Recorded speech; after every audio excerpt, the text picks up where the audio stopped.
ಸಮಾಜದಲ್ಲಿ ವಿಶೇಷ ಚೇತನರಿಗೆ ಸೌಲಭ್ಯಗಳ ಜೊತೆ ಗೌರವವನ್ನು ನೀಡಲಾಗ್ತದೆ. ಎಲ್ಲರಂತಲ್ಲ, ಅವರನ್ನ ಕರುಣೆಯಿಂದಲೇ ನೋಡಲಾಗ್ತದೆ. ಅಂಗವೈಕಲ್ಯ ಹೊಂದಿರುವವರು ಇನ್ನೇನು ಅಪರಾಧ ಮಾಡಲು ಸಾಧ್ಯ ಎಂದು ಯೋಚಿಸುವವರನ್ನ ಬೆಚ್ಚಿ ಬೀಳಿಸುವ ಘಟನೆ ಜಿಲ್ಲೆಯ ನಂಜನಗೂಡು ತಾಲೂಕಿನ ದೇವಿರಮ್ಮನಹಳ್ಳಿಯಲ್ಲಿ ನಡೆದಿದೆ. ಮಾನವನ ವಿಕೃತ ಮನೋಭಾವಕ್ಕೆ ಅಂಗವೈದ್ಯ ಅಡ್ಡಿಯಾಗುವುದಿಲ್ಲ ಎಂಬುದು ಈ ಪ್ರಕರಣದಲ್ಲಿ ಸಾಬೀತಾಗಿದೆ. ಸ್ವಾಮಿ ಮತ್ತು ಆತನ ಪತ್ನಿ ಸವಿತಾ ಇಬ್ಬರು ವಿಶೇಷ ಚೇತನರು. ಕಿವಿ ಕೇಳೋದಿಲ್ಲ, ಮಾತು ಬರೋದಿಲ್ಲ, ಆದರೂ ಸಂಸಾರ ಸಾಗಿಸ್ತಾ ಇದ್ರು. ಆದರೆ ಸ್ವಾಮಿ ಕಳೆದ ಫೆಬ್ರವರಿ 12ರಿಂದ ಕಾಣೆಯಾಗಿದ್ದ. ಈ ಬಗ್ಗೆ ಸವಿತಾ ಮಾರ್ಚ್ 4ರಂದು ನಂಜನಗೂಡು ಗ್ರಾಮಾಂತರ ಠಾಣೆಯಲ್ಲಿ ದೂರು ನೀಡಿದ್ದಳು. ದಂಪತಿ ಅಂಗವಿಕಲರಾದ ಕಾರಣ ಪೊಲೀಸರು ಈ ಪ್ರಕರಣವನ್ನು ಗಂಭೀರವಾಗಿ ಪರಿಗಣಿಸಿ ತನಿಖೆ ಆರಂಭಿಸಿದರು. ಸ್ವಾಮಿಯನ್ನು ಹತ್ಯೆ ಮಾಡಲಾಗಿದ್ದು, ಕೊಲೆ ಮಾಡಿದವರು ಸಹ ವಿಕಲಚೇತನರೇ ಎಂಬ ಸತ್ಯ ಪೊಲೀಸರನ್ನೇ ದಂಗಾಗಿಸಿದೆ. ಸ್ವಾಮಿಯ ಸ್ನೇಹಿತ ಶ್ರೀನಿವಾಸ್ ಸಹ ಮಾತು ಬರದ, ಕಿವಿಯು ಕೇಳದ ವ್ಯಕ್ತಿ. ಇಬ್ಬರು ಕಾಲೇಜಿನಲ್ಲಿ ಒಟ್ಟಿಗೆ ಓದಿದವರು. ಹೀಗಿರುವಾಗ ಸ್ವಾಮಿಯ ಪತ್ನಿಯ ಮೇಲೆ ಶ್ರೀನಿವಾಸ್ ಕಣ್ಣು ಬಿದ್ದಿತ್ತು. ಹೇಗಾದರೂ ಆಕೆಯನ್ನ ಮದುವೆ ಆಗಲೇಬೇಕೆಂದು ಆತ ನಿರ್ಧಾರ ಮಾಡಿಕೊಂಡಿದ್ದ. ಆಕೆಯ ಜೊತೆ ನಿರಂತರವಾಗಿ ವಿಡಿಯೋ ಕಾಲ್ ಸಂಭಾಷಣೆಯನ್ನ ನಡೆಸ್ತಾ ಇದ್ದ. ಆತ ಅಗತ್ಯವಿದ್ದಾಗ ಹಣ ಸಹಾಯವನ್ನ ಮಾಡಿದ್ದ ಎನ್ನಲಾಗಿದೆ. ಸಮಾಜದಲ್ಲಿ ವಿಶೇಷ ಚೇತನರಿಗೆ ಸೌಲಭ್ಯಗಳ ಜೊತೆ ಗೌರವವನ್ನು ನೀಡಲಾಗ್ತದೆ. ಎಲ್ಲರಂತಲ್ಲ, ಅವರನ್ನ ಕರುಣೆಯಿಂದಲೇ ನೋಡಲಾಗ್ತದೆ.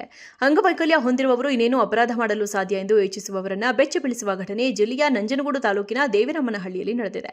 ಮಾನವನ ವಿಕೃತ ಮನೋಭಾವಕ್ಕೆ ಅಂಗವೈದ್ಯ ಅಡ್ಡಿಯಾಗುವುದಿಲ್ಲ ಎಂಬುದು ಈ ಪ್ರಕರಣದಲ್ಲಿ ಸಾಬೀತಾಗಿದೆ. ಸ್ವಾಮಿ ಮತ್ತು ಆತನ ಪತ್ನಿ ಸವಿತಾ ಇಬ್ಬರು ವಿಶೇಷ ಚೇತನರು. ಕಿವಿ ಕೇಳೋದಿಲ್ಲ, ಮಾತು ಬರೋದಿಲ್ಲ, ಆದರೂ ಸಂಸಾರ ಸಾಗಿಸ್ತಾ ಇದ್ರು. ಆದರೆ ಸ್ವಾಮಿ ಕಳೆದ ಫೆಬ್ರವರಿ 12ರಿಂದ ಕಾಣೆಯಾಗಿದ್ದ. ಈ ಬಗ್ಗೆ ಸವಿತಾ ಮಾರ್ಚ್ 4ರಂದು ನಂಜನಗೂಡು ಗ್ರಾಮಾಂತರ ಠಾಣೆಯಲ್ಲಿ ದೂರು ನೀಡಿದ್ದಳು.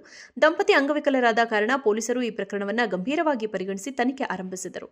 ಸ್ವಾಮಿಯನ್ನು ಹತ್ಯೆ ಮಾಡಲಾಗಿದ್ದು, ಕೊಲೆ ಮಾಡಿದವರು ಸಹ ವಿಕಲಚೇತನರೇ ಎಂಬ ಸತ್ಯ ಪೊಲೀಸರನ್ನೇ ದಂಗಾಗಿಸಿದೆ.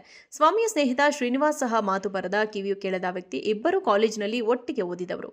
ಹೀಗಿರುವಾಗ ಸ್ವಾಮಿಯ ಪತ್ನಿಯ ಮೇಲೆ ಶ್ರೀನಿವಾಸ್ ಕಣ್ಣು ಬಿದ್ದಿತ್ತು. ಹೇಗಾದರೂ ಆಕೆಯನ್ನ ಮದುವೆ ಆಗಲೇಬೇಕೆಂದು ಆತ ನಿರ್ಧಾರ ಮಾಡಿಕೊಂಡಿದ್ದ.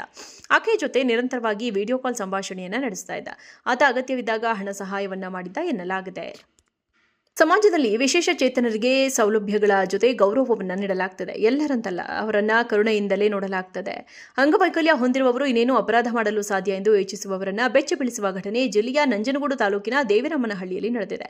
ಮಾನವನ ವಿಕೃತ ಮನೋಭಾವಕ್ಕೆ ಅಂಗವೈದ್ಯ ಅಡ್ಡಿಯಾಗುವುದಿಲ್ಲ ಎಂಬುದು ಈ ಪ್ರಕರಣದಲ್ಲಿ ಸಾಬೀತಾಗಿದೆ. ಸ್ವಾಮಿ ಮತ್ತು ಆತನ ಪತ್ನಿ ಸವಿತಾ ಇಬ್ಬರು ವಿಶೇಷ ಚೇತನರು. ಕಿವಿ ಕೇಳೋದಿಲ್ಲ, ಮಾತು ಬರೋದಿಲ್ಲ, ಆದರೂ ಸಂಸಾರ ಸಾಗಿಸ್ತಾ ಇದ್ರು. ಆದರೆ ಸ್ವಾಮಿ ಕಳೆದ ಫೆಬ್ರವರಿ 12ರಿಂದ ಕಾಣೆಯಾಗಿದ್ದ. ಈ ಬಗ್ಗೆ ಸವಿತಾ ಮಾರ್ಚ್ 4ರಂದು ನಂಜನಗೂಡು ಗ್ರಾಮಾಂತರ ಠಾಣೆಯಲ್ಲಿ ದೂರು ನೀಡಿದ್ದಳು. ದಂಪತಿ ಅಂಗವಿಕಲರಾದ ಕಾರಣ ಪೊಲೀಸರು ಈ ಪ್ರಕರಣವನ್ನು ಗಂಭೀರವಾಗಿ ಪರಿಗಣಿಸಿ ತನಿಖೆ ಆರಂಭಿಸಿದರು. ಸ್ವಾಮಿಯನ್ನು ಹತ್ಯೆ ಮಾಡಲಾಗಿದ್ದು, ಕೊಲೆ ಮಾಡಿದವರು ಸಹ ವಿಕಲಚೇತನರೇ ಎಂಬ ಸತ್ಯ ಪೊಲೀಸರನ್ನೇ ದಂಗಾಗಿಸಿದೆ. ಸ್ವಾಮಿಯ ಸ್ನೇಹಿತ ಶ್ರೀನಿವಾಸ್ ಸಹ ಮಾತು ಬರದ, ಕಿವಿಯು ಕೇಳದ ವ್ಯಕ್ತಿ. ಇಬ್ಬರು ಕಾಲೇಜಿನಲ್ಲಿ ಒಟ್ಟಿಗೆ ಓದಿದವರು. ಹೀಗಿರುವಾಗ ಸ್ವಾಮಿಯ ಪತ್ನಿಯ ಮೇಲೆ ಶ್ರೀನಿವಾಸ್ ಕಣ್ಣು ಬಿದ್ದಿತ್ತು. ಹೇಗಾದರೂ ಆಕೆಯನ್ನ ಮದುವೆ ಆಗಲೇಬೇಕೆಂದು ಆತ ನಿರ್ಧಾರ ಮಾಡಿಕೊಂಡಿದ್ದ. ಆಕೆಯ ಜೊತೆ ನಿರಂತರವಾಗಿ ವಿಡಿಯೋ ಕಾಲ್ ಸಂಭಾಷಣೆಯನ್ನ ನಡೆಸ್ತಾ ಇದ್ದ. ಆತ ಅಗತ್ಯವಿದ್ದಾಗ ಹಣ ಸಹಾಯವನ್ನ ಮಾಡಿದ್ದ ಎನ್ನಲಾಗಿದೆ.